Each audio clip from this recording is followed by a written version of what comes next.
आज के सत्संग का जो विचार है वह है आत्मिक उन्नति का साधन सत सिमरन। सदगुरुदेव महात्मा मंगत राम जी महाराज ने हम सभी को 5 साधन दिए जो हम सब आत्मा की उन्नति कर सकते हैं, जिसमें पहला नियम सादगी, दूसरा सत्य, सेवा, सत्संग और 5वां नियम है सत सिमरन। ये जो 4 नियम है सादगी, सत्य, सेवा और सत्संग, ये चारों नियम सिमरन के वास्ते ही है।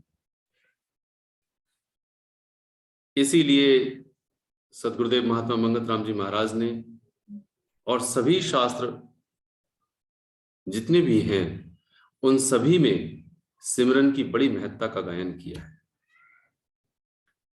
महाराज जी कहते हैं, जो अपना कल्याण चाहे वह प्रथम नाम सिमरन करे। यहां कल्याण के मतलब है कि उसे यदि सुख पाना है या यूं कहें परम सुख पाना है, परम चैन पाना है, तो उसे नाम सिमरन करना ही होगा। ये पहली बात। इसीलिए कहते हैं जो अपना कल्याण चाहे वह प्रथम नाम सिमरन करे। तो आज हम महाराज जी की शास्त्र, सदगुरुदेव जी के ग्रंथ श्री समता विलास और समता प्रकाश से और अन्य सत्पुरुषों की वाणी और वचनों के माध्यम से हम ध्यान से सुनेंगे कि ये नियम क्यों महत्वपूर्ण है और क्यों आवश्यक है। सबसे पहले इसका अर्थ क्या है। 2 शब्द हैं, सत और सिमरन। सत कहते हैं ईश्वर के लिए या सत्य के लिए, और एक है सिमरन। सिमरन कहते हैं मनन करना या याद करना। अब मन का काम है मनन करना और बार बार याद करना, यही मन करता है और कुछ नहीं करता।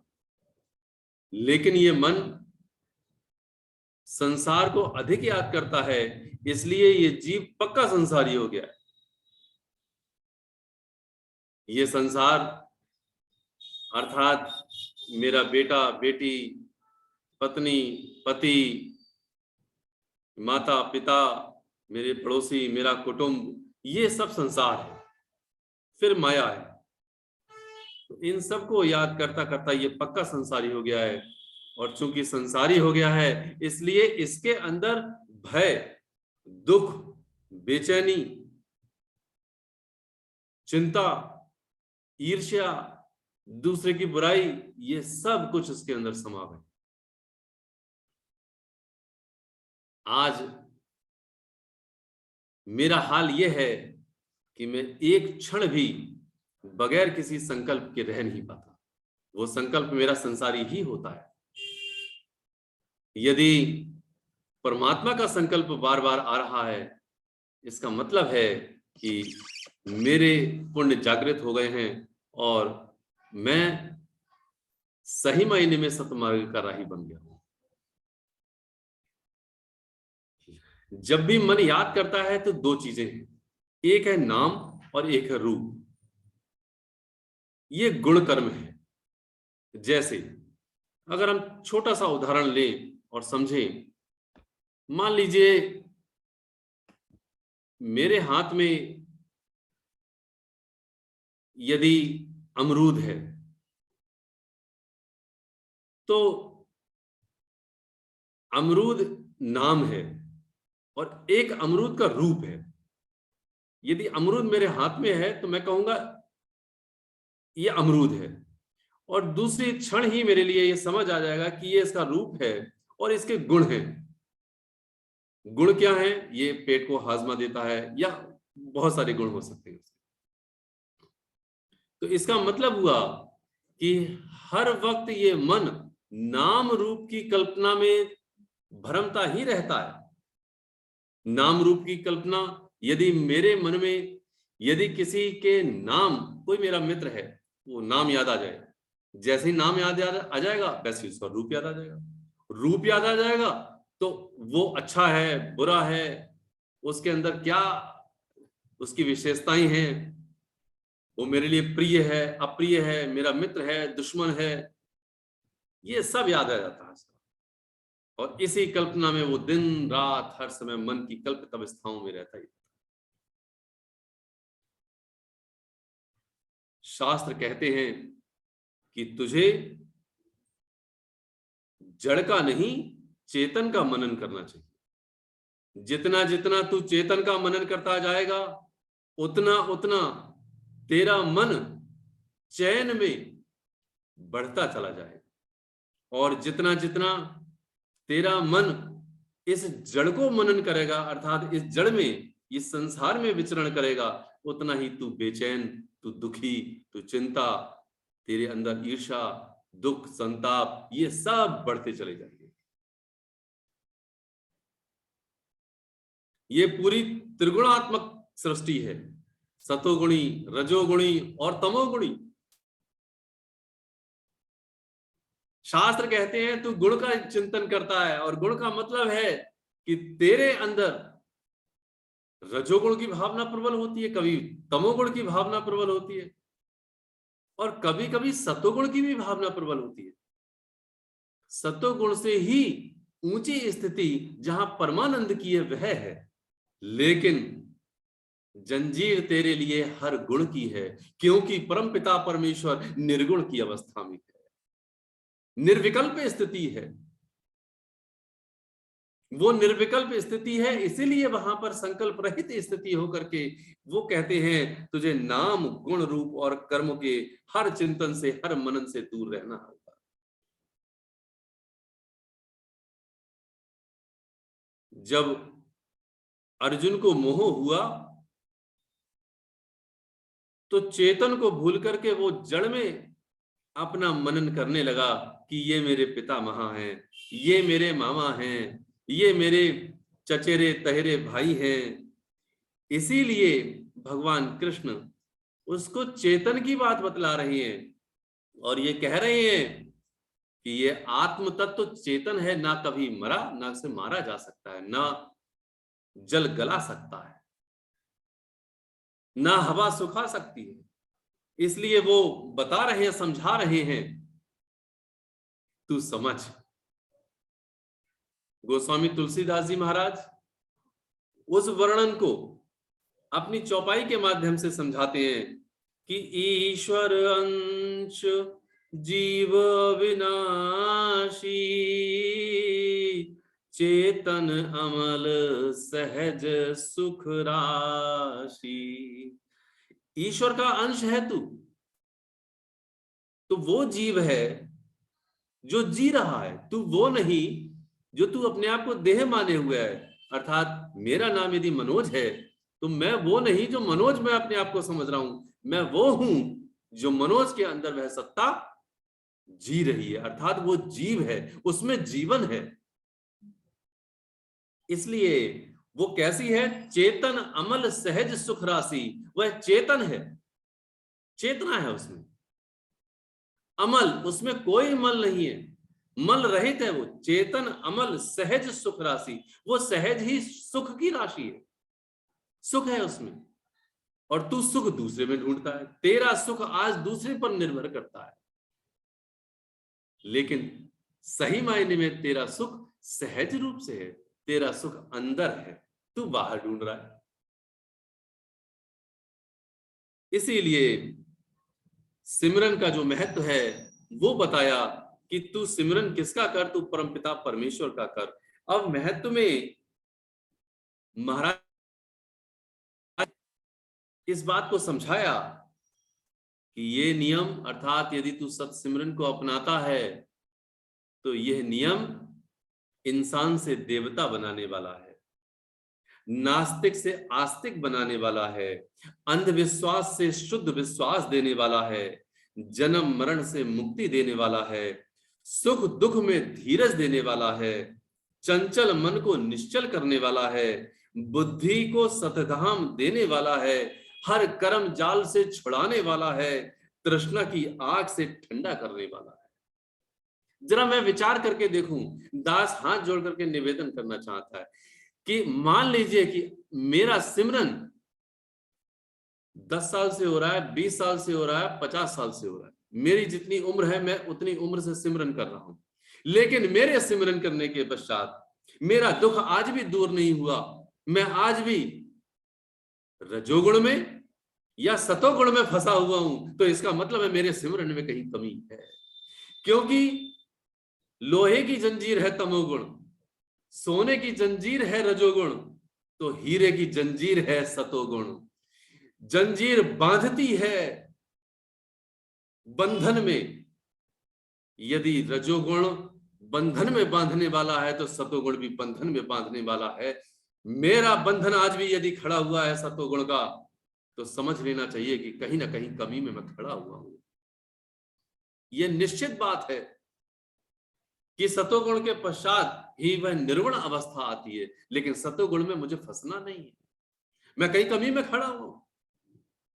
और याद रखना प्रेमी जीओ, सतोगुण का अहंकार बड़ा भारी अहंकार होता है, बहुत जल्दी गिराने वाला होता है, इसलिए इससे बचना चाहिए। ये नियम इंसान से देवता बना देगा। देवता का मतलब है देना। यदि मैं दे रहा हूं और दे करके मेरे अंदर ये भाव नहीं आ रहा कि मैं देने वाला हूं, देने वाला परमपिता परमेश्वर है, देवता के अंदर ये कोई भ्रम नहीं होता, तो इसका सीधा सा मतलब है कि मेरी स्थिति सही है, मेरा मार्ग सही है। और यदि कहीं इस मार्ग में विचलन है तो कहीं ना कहीं खोट में मैं खड़ा हुआ हूं, मैं कमी में खड़ा हुआ हूं, मेरा मार्ग ठीक नहीं है। अंधविश्वास से शुद्ध विश्वास, मैं अंधविश्वास में यदि खड़ा हुआ हूं, मैं देवी देवताओं को मानता हूं, या फिर मैं अभी भी अपने कर्मों से जो नहीं प्राप्त हुआ वो मैं अंगूठियों को पहन करके मैं प्राप्त करना चाहता हूं, कोई अनुष्ठान से प्राप्त करना चाहता हूं, किसी पूजा से मैं प्राप्त करना चाहता हूं, तो अंधविश्वास में खड़ा हुआ। एक ईश्वर का विश्वास उसे हो जाएगा।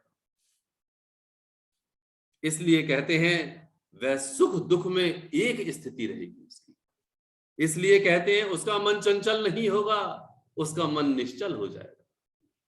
हाय हाय नहीं करेगा, वो संतुष्ट रहेगा। परमपिता परमेश्वर ने जिस स्थिति में मुझे रखा, परमपिता परमेश्वर ने जितनी वस्तु मुझको दी, मैं उसमें संतुष्ट हूं। तो इसलिए सतगुरुदेव जी महाराज ने इस महत्व का वर्णन किया, और ऐसा महत्व कैसा वो भी सुने। सतगुरुदेव नानक जी महाराज क्या कहते हैं, क्योंकि सत्पुरुष सभी एक ही बात कहते हैं, पंछी पंख बिना, हाथी दंत बिना, नारी पुरुष बिना, पुत्र पिता बिना, जीव हरि नाम बिना अकारथ।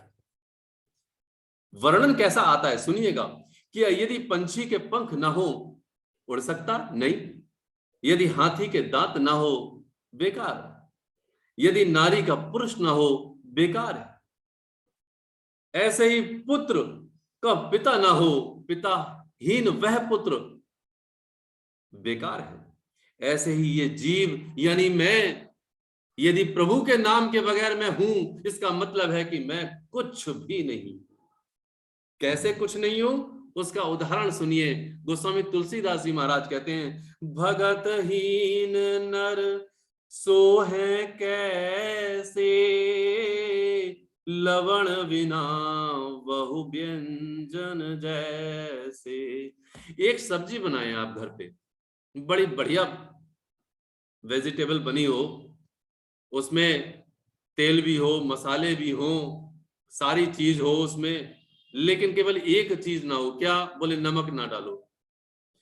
यदि नमक नहीं पड़ा हो तो वो हमारे लिए सब्जी कैसी लगेगी, वो व्यंजन कैसा लगेगा। जितने भी सुनने वाले प्रेमी हैं सब ये कहेंगे बिल्कुल बेकार लगेगी। इसीलिए गुरु नानक साहब भी कहते हैं, गोस्वामी तुलसीदास जी रामचरितमानस में भगवान राम का संदेश सुना रहे हैं, वो कह रहे हैं कि यदि तेरे जीवन में नाम की दृढ़ता नहीं है, वो ईश्वर, वो परमपिता परमेश्वर का नाम तू सुबह और शाम नहीं ले रहा, इसका मतलब तेरा जीवन उस सब्जी के समान है जैसे उस सब्जी में नमक नहीं पड़ा। कैसा लगेगा? इसलिए पुनः नानक देव जी महाराज का कि एक दो लाइन फिर से सुने। कुआं जल बिना, गाय दूध बिना, धरती बादल बिना, पेड़ फल बिना, जीव हरि नाम बिना अकारत है। दास ने उनकी लाइन को हिंदी में थोड़ा सा बदल के, जिससे कि हम सबको समझ आ जाए कि यदि कोई कुआं है और उसमें जल नहीं तो बिल्कुल बेकार है। गाय है लेकिन उसके थन में दूध नहीं है, वो बेकार है। यदि धरती है और बादल नहीं तो वो बेकार है। पेड़ है, फल नहीं है तो वो बेकार है। ठीक उसी प्रकार यदि मैं हूं, यदि जीव है और नाम नहीं उसके हृदय में, वह जीव बिल्कुल बेकार है, बिल्कुल बेकार। ये शास्त्र कहते हैं। लेकिन मेरा क्या हाल है, हम और आप अपने अपने हाल को समझें। सत्पुरुष इस हाल को जानते हैं, समझते हैं। वो क्या कहते हैं? वो कह रहे हैं जिस चीज को सिमरता है, दास कोशिश करता है कि जितने भी सत्पुरुष के वचन हैं और वाणी हैं उनको कोट करके संगत के सम्मुख रखा जाए। इसलिए उन कोटेशंस को, वो जो कोट किए गए दास ने, उनको समझें कि महाराज जी क्या फरमा रहे हैं, सभी सत्पुरुष क्या फरमा रहे हैं। जिस चीज को सिमरता है उसी का रूप हो जाता है। संसार व संसारी पदार्थों को सिमर सिमर कर अति दुखी और भयबान रहता है। इसलिए सत सिमरण की तरफ मन को लगाना चाहिए। इस जीव का यह हाल है कि इस जीव ने इसी संसार को और संसार की वस्तुओं को इतना याद किया है, इतना सिमरा है कि वह संसार रूप ही हो गया है। वह संसार में घुल मिल गया है। इसलिए वह दुखी और भयवान रहता है। वह दुखी भी है और इतना भय है उसको, पता नहीं मेरे जीवन में क्या हो जाएगा, पता नहीं मेरे लिए क्या हो जाएगा, मेरे बेटे को क्या हो जाएगा, मेरी पत्नी को, मेरे पति को। उसके अंदर भय बना ही रहता है और उसी भय से जन्म लेता है दुख। हाय क्या होगा, हाय क्या होगा। इसलिए गुरुदेव कहते हैं सत सिमरन में मन को लगाना चाहिए। सत सिमरन, सत कहते हैं ईश्वरीय नाम में मन को लगाना चाहिए। भगवान के नाम में मन को जब कोई लगाता है तो वो दुखी से सुखी हो जाता है, और अति दृढ़ अवस्था से जब वो लगाता है तो दुखी से पहले दुखी से सुखी होता है और फिर सुखी से परम सुख को प्राप्त कर लेता है। लेकिन अब जरूरत है इस बात की कि हम किस नाम का जाप करें। तो विषय आता है कि पूर्ण गुरु की जरूरत है और केवल सिद्ध मंत्र से ही परम सुख की प्राप्ति हो सकती है। दास वचन के माध्यम से नाम लेने की कोशिश करेगा। कह रहे हैं सदगुरुदेव महात्मा मंगत राम जी महाराज ग्रंथ श्री समता विलास में, नाम का असली निर्णय यह है कि जो खास बीज मंत्र किसी सिद्ध पुरुष से प्राप्त हुआ होवे और अंदर व बाहर पूर्ण रूप से चिंतन किया जा सके, तमाम मनोवृत्तियों को निश्चल करके बुद्धि को एकाग्र किया जा सके। लेकिन नकली साधु से प्राप्त मंत्र से सफलता मिलनी कठिन है। जिसने खुद अंधकार को दूर नहीं किया हो वह तुम्हारे अंधकार को क्या दूर करेगा। पहली बात तो ये कि नाम का सही निर्णय यह है, असली निर्णय यह है कि सिद्ध पुरुष से बीज मंत्र की प्राप्ति। यदि सिद्ध सत्पुरुष है जिसने ईश्वर की प्राप्ति कर ली है, वह बीज मंत्र देगा तब मेरा कल्याण हो जाए। लेकिन नकली साधु से जिसने खुद ही उस अंधकार को दूर नहीं किया, वह मेरे अंधकार को क्या दूर करे। जैसे एक उदाहरण से समझें, बड़ा अच्छा सा उदाहरण है, उदाहरण से हमें जल्दी से समझ में आ जाता है। एक मंत्री और एक राजा एक जगह पर खड़े हों, सेना सामने हो। यदि मंत्री कहता है सैनिकों उठो और इस चोर को पकड़ लो, अब यही बात राजा कहता है सैनिकों उठो और इस चोर को पकड़ लो, तो वो जो सेना है, जो सामने 4 या 6, 10 जो भी सेना खड़ी हुई है, वो मंत्री की बात वो मानेगी या राजा की बात को मानेगी? तो आप सब कहेंगे इस बात के लिए, भाई सीधी सी बात है, जो राजा कहेगा उसकी बात को माना जाएगा। लाइन एक ही है, मंत्री ने भी वही कही और राजा ने भी वही कही। मंत्री ने भी कहा सैनिकों उठो और इस चोर को पकड़ लो, राजा ने भी यही कहा सैनिकों उठो और इस चोर को पकड़ लो। ये सेना किसकी बात मानेगी? ये सेना राजा की बात मानेगी। यानी कि लाइन एक होने के बावजूद भी जो अधिकारी है वह अधिकारी की ही बात को फॉलो किया जाएगा, जो अधिकारी नहीं है उसकी बात को फॉलो, उसके बात का अनुसरण नहीं होगा। ठीक उसी प्रकार से महाराज जी कहते हैं मंत्र वही है, यदि वह मंत्र बीज मंत्र, जो भी मंत्र दिए जाते हैं, यदि बीज मंत्र सिद्ध पुरुष से मिले तो वह चिंगारी बन जाता है और अंदर आकर के आग लगा करके वह पूरे के पूरे आंतरिक स्थिति में प्रकाशमान अर्थात प्रकाश कर देता है। लेकिन यदि वो पाठ अधिकारी से प्राप्त नहीं है मंत्र, तो वह कुछ नहीं करेगा। कैसे कुछ नहीं करेगा? इसका एक दूसरा उदाहरण दिया। एक है आम की तस्वीर और एक है आम। यदि आम दिया जाए तो उसे प्राप्त करके खा करके तृप्ति हो जाएगी, लेकिन आम की तस्वीर दी जाए तो ना तो उसे खाया जा सकता है और ना ही तृप्ति हो सकती है। वही उदाहरण है कि जो सिद्ध सत्पुरुष हैं वो जब किसी को मंत्र देते हैं तो वह आम है, और जो नकली साधु हैं जिन्होंने अपना ही अंधकार दूर नहीं किया, जब वो देते हैं कोई मंत्र तो वह नकली आम है, यानी कि आम की तस्वीर है। वो कभी भी तृप्ति और कभी भी मेरा कल्याण नहीं कर सकती। इसलिए अब सवाल उठता है कि पूर्ण सत्पुरुष नहीं मिले तो क्या होगा? तो इसका वर्णन हालांकि आ चुका है दूसरे एक पूरे विषय में, जो हमारा महामंत्र है ओम ब्रह्म सत्यम निरंकार अजन्मा अद्वैत प्रकाश सर्वव्यापक कल्याण मूर्त परमेश्वराय नमस्तम। यह महामंत्र खुला महामंत्र है, यह सिद्ध महामंत्र है। जो भी कोई जीव इस 13 अक्षर मंत्र को सिमरेगा, प्रेम से गायन करेगा, उसको सिद्ध अवस्था प्राप्त हो जाएगी। इसीलिए वाणी कहती है 13 अक्षर मंत्र ये सर्व सिद्धि दातार, जो सिमरे नित प्रेम से मंगल पाए। तो इसलिए सिमरन किसका करना चाहिए? सिद्ध मंत्र का, अर्थात जैसे महामंत्र है उसका करना चाहिए। अब सवाल उठता है कैसे किया जाए? सिमरन कैसे किया जाए उसके लिए महाराज जी एक वचन कैसे हमारे लिए स्पष्ट रूप से लिखते हैं। अंदर हृदय में नाम का सिमरण किया जाता है, वह असली सिमरण है। इससे मन मिथ्या कल्पना को छोड़कर नाम का आधारी हो जाता है और परम विवेक को प्राप्त होता है।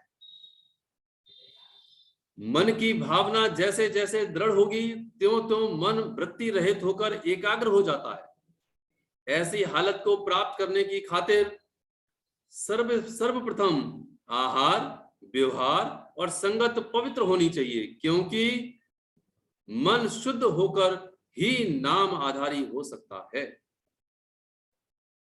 महाराज जी ने सबसे पहले कहा कि सिमरन अंतर्गत में हो। आप सब यदि इस विचार को ध्यान से सुन रहे हैं, मेरी आवाज को, मैं आपसे कहूं कि आप अपने मन में अपने पिता का नाम लें, लेकिन बोलना नहीं है, तो आपके मन में आपके ही पिता का नाम आ जाएगा। जैसे अभी आ गया होगा जो मेरे विचार को ध्यान से सुन रहे हैं। आपने बोला नहीं है लेकिन मन में आ गया नाम आपके पिता का। ठीक उसी प्रकार से अपने हृदय में अपने मंत्र का जाप करना है, बोलना नहीं। यह सर्वोत्तम विधि है, सबसे उत्तम ये विधि है। और इस विधि से मन मिथ्या कल्पना को छोड़कर शीघ्र ही मन मंत्र का आधारी अर्थात ईश्वर का आधारी हो जाता है। लेकिन इसके लिए महाराज जी कहते हैं कि तेरा आहार, व्यवहार और तेरी संगत पवित्र होनी चाहिए। तेरा आहार कैसा हो कि भैया सीधा सादा सा खाना खा। तेरा व्यवहार कैसा हो, तेरी ईमानदारी का व्यवहार हो, जो तेरे मन में है वो तेरी जुबान पर हो। कहने की बात नहीं है। आज हम इस स्थिति में गिर चुके हैं कि मुंह से कुछ बोलते हैं और हृदय में कुछ और होता है। वास्तविकता है, लोग डुप्लेक्स नहीं, दो दो चेहरे नहीं, तीन तीन चार चार चेहरे अपने आगे नकाब की तरह लगाए रहते हैं। लेकिन परमपिता परमेश्वर अंतर विराजमान है, वो सब जानता है कि तेरी स्थिति क्या है। तू सच्चाई और अच्छे मार्ग पर है या बुराई और गंदे मार्ग पर है। यदि तू गलत मार्ग पर है, तू नाम कितना भी जप, तेरा मन उस नाम में नहीं लगेगा, भले ही चाहे तेरी जिंदगी बीत जाए, चाहे 10 जन्म बीत जाए। इसलिए गुरुदेव कहते हैं कि सर्वप्रथम आहार, व्यवहार और संगत पवित्र होनी चाहिए। आगे कहते हैं कि कोई माला से सिमरन करता है, कोई जबान से ऊंचा शब्द सिमरन करता है, लेकिन इनमें थोड़ी थोड़ी तृप्ति है, मगर असली शांति इन तरीकों से नहीं मिलती। अंतर्मुख बिल्कुल अडोल होकर सिमरन से मिला करती है। स्पष्ट निर्णय है शास्त्र का। माला तो कर में फिरे, जीव फिरे मुख माही, मन तो दसियों दिस फिरे, ये तो सिमरन नाही। संत कबीर कहते हैं माला तो हाथ में चला करती है और ये जो जीव है वो मुंह में चलती है। मुंह में चलाते ना, नहीं बोले तब भी मुंह में चलने लगेगा सिमरन, मंत्र का जाप करने लगेगा। लेकिन कहते हैं मन दसियों दिस फिरे, 10 दिशाओं में मन घूमता रहता है। ये सिमरन नहीं होता। कैसा सिमरन होता है? वो कहते हैं सिमरन कैसा होता है, तो सिमरन सही मायने में अंतर्मुख से होता है। इसलिए कहते हैं जो केवल मुंह से सिमरन किया करते हैं उनका क्या हाल होता है वो भी सुने। माला फेरत जुग भया, गया न मन का फेर, कर का मन का डार दे, मन का फेर। बड़ी सुंदर लाइन है। जिन्होंने हाथ से सिमरन इस माला से करते चले गए, उनका भला आज तक नहीं हुआ, उनका मन का फेर आज तक नहीं गया। मन में अभी भी चालाकी, मक्कारी और छलकपट है, मुंह से कुछ और अंदर कुछ और है। लेकिन कहते हैं कर का मन का डार दे, मन का फेर। ये जो कर का अर्थात हाथ की माला डार दे, तू फेंक दे इसको। इस मन से मन का फेर, मन से ही उस मनके को बना ले, जिससे कि जैसे ही तेरी हर पल हर क्षण गुजरे तो प्रभु का नाम याद आए, परमात्मा का नाम याद आए। ऐसा क्षण कोई ना हो जिसमें प्रभु का नाम याद ना आए। वक्त इजाजत नहीं देता, क्योंकि समय की सीमा रहती है। इसलिए दास अंत में 2 लाइनों को संगत के सम्मुख रखकर इस विषय को विराम देता है। सिमरन कितना करना चाहिए? एक वचन है 15 से 30 वर्ष तक की आयु में 1 घंटा सुबह व 1 घंटा शाम अभ्यास करना लाजमी है, कंपलसरी। 15 से 30 साल तक की उम्र में 1 घंटा सुबह सिमरन करना और 1 घंटा शाम को सिमरन करना। आगे कहते हैं कि 30 से 40 वर्ष तक की आयु में 1.5 घंटा सुबह और 1.5 घंटा सायंकाल सिमरन करना लाजमी है। और आगे कहते हैं 40 से 60 वर्ष तक 2 घंटे सुबह और 2 घंटे सायंकाल सिमरन करना लाजमी है। और 60 वर्ष से अधिक से अधिक सिमरन करना चाहिए, कंपलसरी। लेकिन यदि अपनी अपनी उम्र के व्यक्ति, अभी प्रेमी जन सब सुन रहे हैं, अपनी अपनी उम्र के अनुसार यदि नहीं भी कर रहे हैं, तो उनके लिए चेतावनी है। क्या है, सुनिए। अभ्यास से लापरवाही करनी अपनी मूल बर्बादी करनी है। अभ्यास से लापरवाही करनी अपनी मूल बर्बादी करनी है। इसलिए रोटी खाने से भी ज्यादा जरूरी अभ्यास को समझना चाहिए। अंतर्मुख होकर सतयुक्ति द्वारा तमाम मानसिक विकारों में विजय हासिल करनी चाहिए। यदि अंदर के विकार, अंदर के संस्कार यदि खत्म हो सकते हैं, नष्ट हो सकते हैं, तो केवल और केवल एक युक्ति है, वह है नाम सिमरन। सुनिएगा, सब कुछ उस ईश्वर को समझकर प्रेम करके सिमरन करना ही कल्याणकारी है। कई जन्मों की मैल को थोड़े ही समय में पवित्र कर देता है ये नाम सिमरन। ऐसे सिमरन करने वाले पुरुष अपने अंतर विखे परब्रह्म परमेश्वर का अनुभव कर जाते हैं। जन्म जन्मांतरों से मेरी ये माया, ये संसार पीछे पड़ा है। यदि उसकी मैल को खत्म करना है, नष्ट करना है, उन संस्कारों को खत्म करना है, तो वो केवल एक है, नाम सिमरन। गुरु नानक साहब का अंतिम उदाहरण, एक बार एक साधक ने, एक भक्त ने गुरु नानक देव जी महाराज से पूछा, गुरुदेव 5 विकार बड़े तंग करते हैं, क्या करें जिससे कि प्रभु के नाम में मन लग जाए। सुनिएगा ध्यान से। तो महाराज जी अर्थात गुरु नानक देव जी महाराज क्या कहते हैं, 5 विकार हैं, काम, क्रोध, मोह, लोभ और अहंकार। वो कहते हैं एक घड़े में 5 छेद ना हो, 50 छेद हो तो कैसे भरा जाएगा। तू एक काम कर, तू उस घड़े को जिस कुएं में डाल रहा, उस कुएं में डाला रहे, वो घड़ा भरा ही रहेगा। मेरे विकार कितने भी क्यों ना हो, गुरु नानक देव जी महाराज कहते हैं, तू नाम का सिमरन करने लग। तेरे विकार यदि भरे भी हैं, उसके बावजूद भी वो विकार उन छेदों से हट जाएंगे। अंतर और बाहर केवल नाम ही नाम आएगा और कुछ भी नहीं याद होगा और कुछ भी नहीं होगा। इसलिए तेरा और मेरा कल्याण इसमें है कि हम सब मिलकर के एक संकल्प लें, सुबह और शाम अपनी उम्र के मुताबिक सिमरन करने को दृढ़ अपने आप को कर लें, जिससे कि मेरा कल्याण हो सके। यही एक रास्ता है और कोई रास्ता नहीं है, क्योंकि हमारी सारे के सारे हमारी बहाने ही बाजी हैं। प्रेमी भीमसेन ओबराय जी, जो बरेली निवासी, उन्होंने जब महाराज जी से पूछा कि महाराज जी, वो वैद्य थे, डॉक्टर थे, उन्होंने कहा महाराज जी जब भी सिमरन करने बैठता हूं कोई ना कोई रोगी आ जाता है, क्या करें। उसकी जान बचानी भी और उसको दवा देनी भी ये कर्तव्य है। यदि कभी कभी ऐसा होता है कि जान पर आन बढ़ती है। अब महाराज जी क्या कहते हैं, सदगुरुदेव महात्मा मंगत राम जी महाराज का एक ही वचन, ओ प्रेमी तू भी रोगी है, जन्म जन्मांतर का रोग तुझे लगा हुआ है, तू उसको दूर करने की कोशिश कर। जो उसके भाग्य में होगा वह ही होगा, तू कुछ नहीं कर सकता। प्रेमी आग भी लग जाए तब भी तुझे सिमरन से नहीं उठना है। हम सब महाराज जी की, सभी सत्पुरुषों की इन वाणियों को, इन उदाहरणों को अपने अंतर में दृढ़ करें और सत सिमरन को महत्व देकर के परमात्मा के नाम को सिमरन करें। ओम ब्रह्म सत्यम सर्वदा।